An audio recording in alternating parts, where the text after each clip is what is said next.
tous, et donc comme vous l'avez vu dans le générique, c'est le titre La chronique d'Imo d'Aurélien Célia qui a été désigné pour le nom de cette rubrique à une très très large majorité. Donc voilà, je pensais que la petite pause café aurait sa chance, mais non, elle n'a pas du tout été plébiscitée. Donc écoutez, le titre c'est fait, donc je vais répondre maintenant aux questions qui m'ont été posées. Donc j'ai fait une petite sélection, je ne pourrai pas répondre à toutes, ça méritera peut-être une autre vidéo pour ce sens-là. Donc rentrons dans le vif du sujet. Alors côté questions, on a des questions insolites, plutôt sympathiques, donc on va les aborder ensemble. La première question, on me demande est-ce que la couleur des murs influe sur le prix? Alors indirectement oui, si vous mettez des couleurs flashy, ou du noir, ou du rouge, forcément ça va avoir une incidence, parce que les gens vont se dire qu'automatiquement ils ont des travaux à faire, et donc ils vont essayer de négocier le prix. Donc oui, ça a une incidence. Est-ce que tout le monde peut devenir conseiller immobilier et comment? Alors là, c'est un chapitre beaucoup plus important qui nécessiterait peut-être une vidéo complète à ce sujet.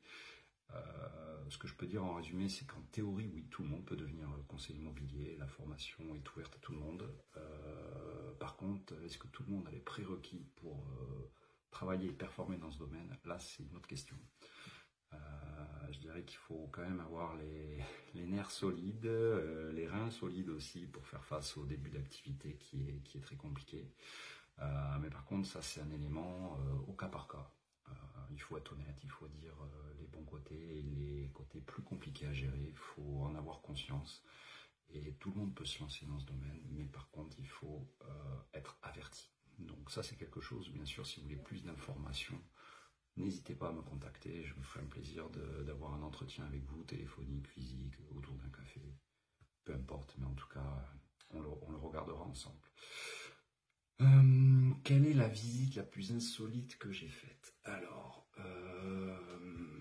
j'ai pas fait de manoir, de maison hantée, de château, j'ai pas fait ces choses-là, donc j'ai pas vraiment d'insolite dans ce sens. Par contre, je dirais quand on fait des estimations pour du locatif, souvent on est un peu pris pour les services sociaux, c'est-à-dire qu'on a le locataire qui nous dit tout ce que le propriétaire n'a pas fait.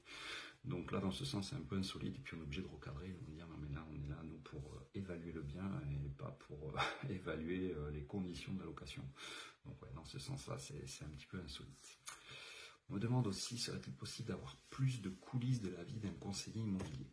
Alors, là, il faudrait préciser un peu la question, parce que si c'est les coulisses entre deux rendez-vous, comment on prépare un rendez-vous, comment se travaille une annonce, pourquoi pas, oui, ça en effet, je pourrais partager. Donc j'aimerais savoir si c'est ce côté-là, les coulisses que vous voulez. Après, par contre, si c'est le côté vie privée, ben non. Ma vie privée, je la garde pour moi, et je ne mélange pas les gens. Alors, on me demande aussi ce qu'il est préférable d'acheter ou de louer en ce moment. Ben, je dirais, il n'y a pas de moment pour acheter. Dès que vous pouvez, dès que vous avez la capacité financière, que vous avez évalué, que vous êtes stable au niveau professionnel, il faut acheter, parce que le locatif, c'est de la perte sèche. Donc le bon moment, c'est dès que vous pouvez. Alors, on m'a aussi pas mal demandé quelles sont les tendances actuelles du marché immobilier local. Donc local, Fumélois, Villeneuvois et les alentours. Et je dirais qu'il est tendu, c'est clair. Le nombre de transactions moyennes a diminué, et le prix moyen d'achat a diminué. Ça, c'est une réalité. Et il se ressent sur des prix plus bas. Donc aujourd'hui, le marché s'est un petit peu décalé du fait de la hausse des taux des dernières années. Aujourd'hui, les taux rediminuent, donc les taux se desserrent un petit peu, mais il y a des acquéreurs qui ne reviendront pas avant un long moment d'avoir repris confiance dans le marché. Donc le marché est tendu, voilà, très clairement, il y a moins d'opportunités, le gâteau est moins gros et les transactions sont moins importantes. Donc c'est la réalité du marché actuel. Alors comment est calculée la valeur d'un bien immobilier? C'est là tout l'art de notre métier. Parce qu'on compare des choses incomparables, on n'a pas une règle, c'est pas une règle au mètre carré qu'on applique et par magie. C'est l'endroit, c'est le lieu, c'est le marché, c'est ce qui s'est vendu, pas vendu, et au final c'est l'acquéreur de toute manière qui a le dernier mot. Donc La fixation du prix, nous on fait une étude préalable, on en parle bien sûr avec vous, on aborde tous ces points-là, mais il n'y a pas une recette miracle. Sinon, il y a longtemps qu'on appuierait sur un logiciel et le prix sortirait tout fait. Il y a certains sites qui essaient de vous vendre ça, mais on a toujours besoin d'une expertise terrain et de voir les choses. Alors on me demande aussi quels sont les frais supplémentaires lors d'un achat d'une propriété. En réalité, les frais supplémentaires, c'est que les frais de notaire. Parce que dans le prix de vente sont déjà prévus les frais d'agence.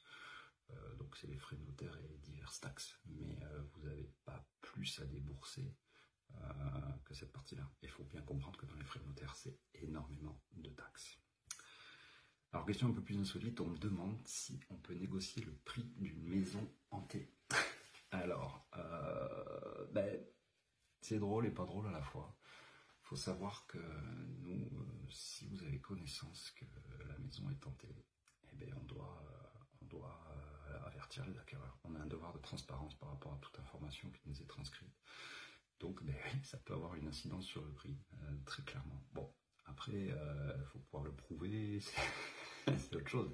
Mais bon, personnellement, est-ce que j'aurais envie d'acheter une maison où on me dit qu'elle est hantée? Petit doute quand même. Ou alors oui, en effet, en tentant un coup.